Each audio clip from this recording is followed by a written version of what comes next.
What, again, just speaking to the theme of the audience of folks that are kind of on the upward trajectory of their career, and you're thinking about giving advice to them or to maybe yourself 20 years ago, what's some advice that you would give to people that are just starting out in the startup world?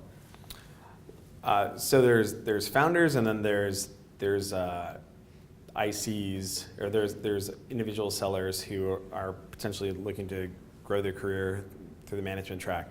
I think that early stage startups that are post product market fit and post go to market fit, just like at that edge, are some of the best places where you can learn rapidly, but not before that. So joining organizations where the existing leadership hasn't proven product market fit or hasn't figured out the go to market quite yet. That's kind of like, we call that hill finding mode in computer science. There's like hill climbing and then there's hill finding. That can actually be a very long time when the organization actually doesn't even know what it's doing and kind of just like whipping around and so that can be like a really great way to waste a lot of time versus dropping into organizations that actually know what it is that they're doing right now.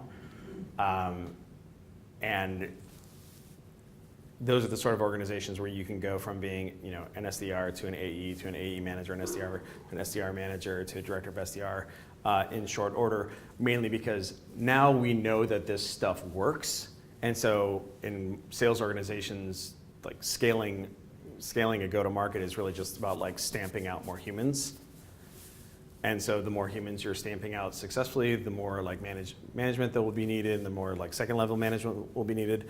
So I think that that's the thing I would say is like the best thing you could do is find organizations that are past that, but not like super far past it, where like all those early folks, they're already the first level managers. So it's a little bit of a Goldilocks scenario there. But early stage startups are really good. And then the other kind of thing that I like, and this is, I'm kind of cheating here, but I think that second or third time founders who have had success previously, but importantly, have had success not through a lark, right? Through like talent acquisition or what have you, but instead have like actually, like the example we use is that so at Atrium we run a really good company, mainly because we fucked up so bad at TalentBin and learned so many great lessons there. And so the people who benefit, in addition to our investors, who benefit from us being good operators who run a good company, is our staff as well, and they're learning tons as well. So I think that like second time founders who have done it before, but ideally aren't so wealthy that they don't have to care. That's, I think, another thing that you have to be mindful of there. You have to be mindful of people with too much money? Yeah, because like they're, well, if this doesn't work out, I'll just fly away in my jet.